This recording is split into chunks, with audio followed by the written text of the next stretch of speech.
You are witnessing the February 19th, 2016 version of Village in Motion here at Green Spring. Fran Duval, your host for today, and I'm pleased that our guest, Kathleen Taylor, the head of social work, is here. Hi, Kathleen. Hi. Now, weren't you on yesterday, too? I was. What are you, monopolizing the place? I am. I'm a screen hog. But it's a couple different issues, I mean, which is the whole business covers a lot of things. Absolutely, yeah. Yesterday was the part one Q&A for questions about memory health, memory care, all the things that we do here on campus, and just trying to get people as much information as possible, because I know it's a real concern for people. So Marcia interviewed me, and I think we got halfway through our questions, so we're doing another segment. Okay. And actually today I wanted to talk a little bit about more about our memory support continuum and some of the things that have been happening. Well, go for it. Well, one thing I want to do is just be able to talk about last week. We were honored. We were one of those honored at the Alzheimer's Association's award ceremony. That a national award? Yeah, well, it's an award given by the local Alzheimer's Association for different organizations that provide support to those with Alzheimer's and their loved ones.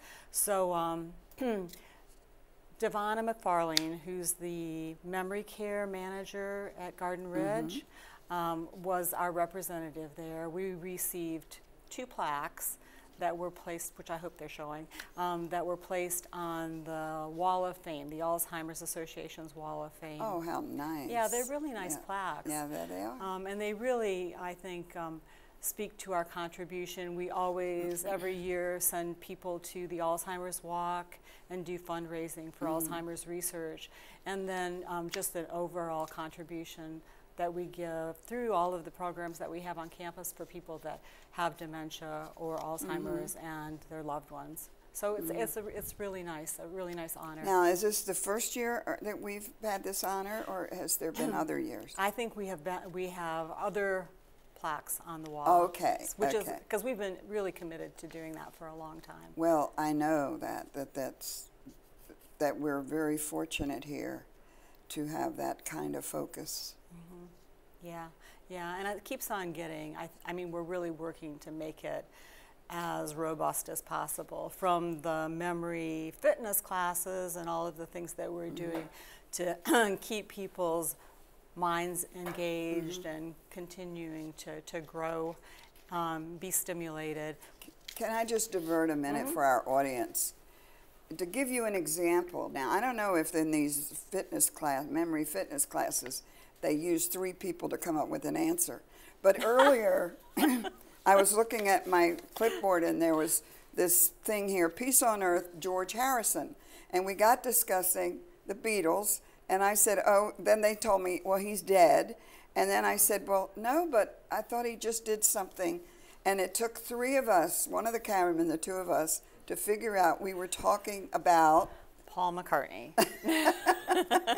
So, I don't know, do you use that technique in your fitness groups? It would be a good one. If if somebody can't think of something, well, can somebody else think of it? Yeah, and that's exactly right. Well, not can anybody else think of it, which is also a good technique, but different ways to relate. Like there's different techniques that you can use to remember people's names, for example, which I'm particularly bad about. But yeah, the memory fitness classes are helping us. I had to share that with our audience. That's exactly right, exactly right. And I think that some of it is just, I think I think some people worry about memory loss because they can't remember where they're putting their keys or that sort of thing. But a lot of times, I think we're just going so fast, we just are not focusing. So some of the memory fitness techniques are just helping people to slow down and focus. Yeah. Yeah. So the memory fitness classes are really good. And I don't know, have you heard anybody talking about the brain train that's going on right now in the community? No. No. Talk about it. Okay. I have heard one comment, but go ahead. Oh, I hope it's a good one. But it was. Yeah. We actually had 40 people sign. If we could have 40 people in the class, 40 people plus signed up. So we actually have a waiting list for the next one. We're holding it twice a year. But it's a combination of is interval training where we have either brain aerobics or physical aerobics. So at one station you're going to be doing something that stimulates your mind, and then the next one you're going to be doing something that's more physical. And the two together, I mean, there's actually been research that shows that that's really, really good for helping brain function. So, but and it's fun. Wouldn't you have to do it more than twice a year? Well, maybe not, but it's part of the whole package. But people go away from that with hints as to continue doing these kinds of things, correct? They do. They do. You know, physical exercise is so important. I think probably everybody that's watching, and I know your friends, we have Marcia Boyles, and she just told me yesterday that they had done some study where they had weighed the brains of people after they died, weighed the brains of people that engaged in physical activity and didn't. And those that didn't had brains that were significantly smaller than those that did. So if you want incentive to get out there and exercise, that might be one. Yeah.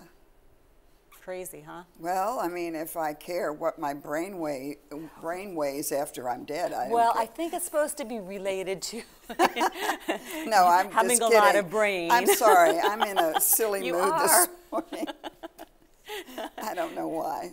Well, I like that. I like that. So anyhow, so that's, you know, just the idea that you're right, that we can maybe get people to like the idea of doing these things, and then going forward, they're going to go to the fitness center, do the Mind Benders group that we have, which is on a monthly basis. I mean, there's so many things that you can do to kind of create, you know, generate as much brain power as you can. So that's sort of just giving people ideas. Okay, that's one of your focus in your organization. Is there anything new going on? You have any new people? You have any new projects coming up? Well, right now we have lots of new projects, but right now probably a lot of people are aware that Shirley Metzger, our social worker in Hunter's Crossing, left us. Can't believe it. I know. She'd been here for 8.5 years. She was so well thought of. Yeah, she was. And is so well thought of. Yeah, absolutely. She's still well thought of. Yeah, absolutely. She was kind of ready for a change, thought she wanted to maybe do something, start her own business. So she has left, and we're in the process of hiring a new social worker. Okay. So that should happen as soon as we can get the right person. Yeah. In the meantime, we have a social work intern who's a second-year intern. Elena Cadell is her name, and she is actually situated in Shirley's office, so we have somebody there that can be the residents in that area's point of contact. Sure. And we have 3 interns, which is really, really nice.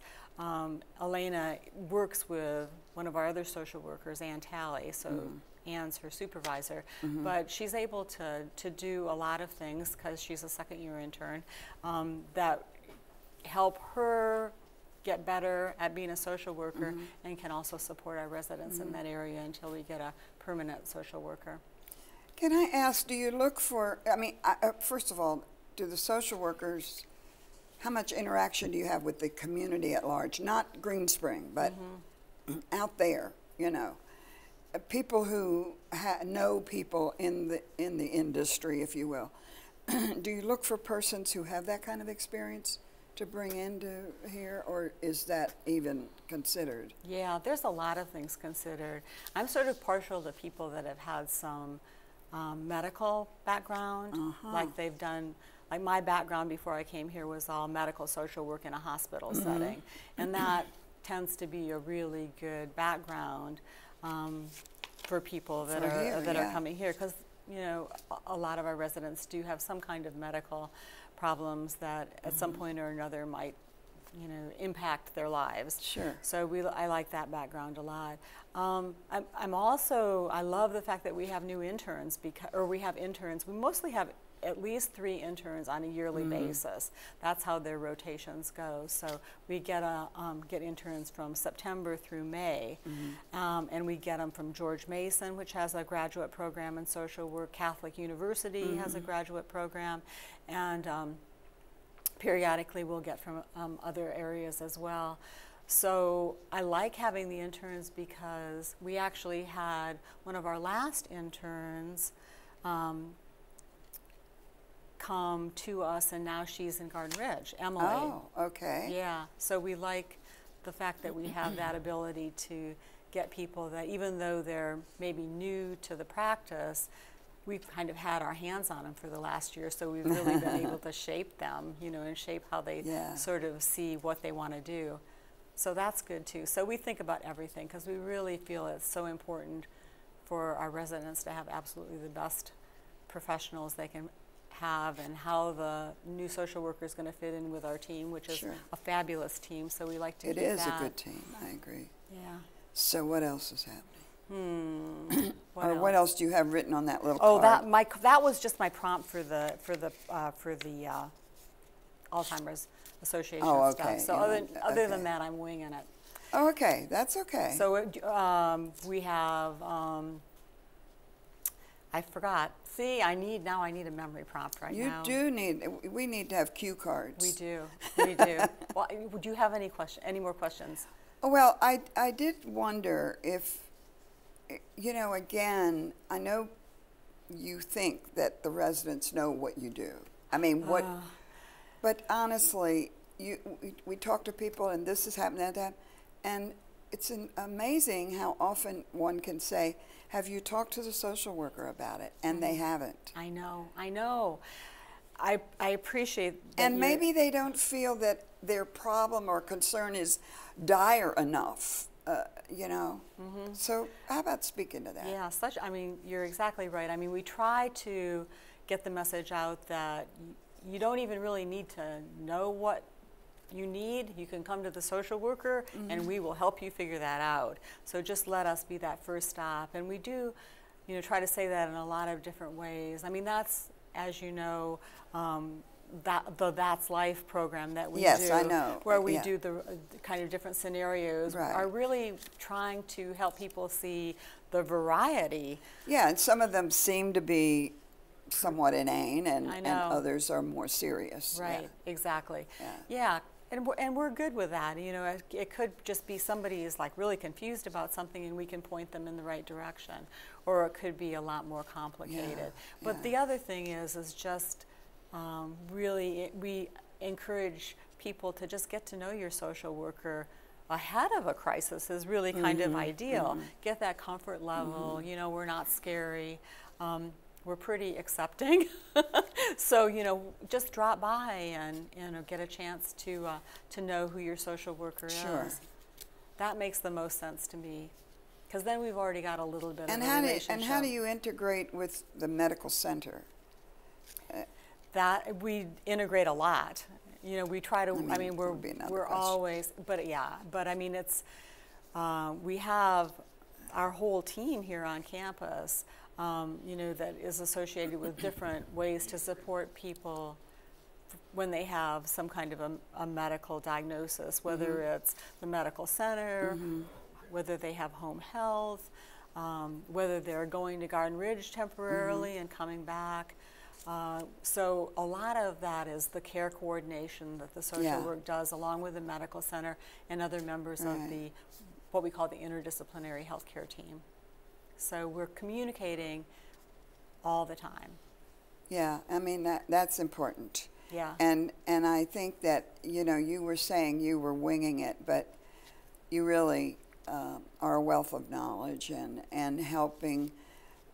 You know, we have new people moving in here all the time who don't, they really need that first point of contact. They do. Because I think, I mean, what I say is sometimes, I mean, everybody that moves here is so smart and has been so successful in their lives, and they come here and they feel like they need to solve the problem on their own, and sometimes checking in with somebody that kind of knows the system, knows the ins and outs, can help you navigate and get started in the right direction, can really save you a lot of aggravation.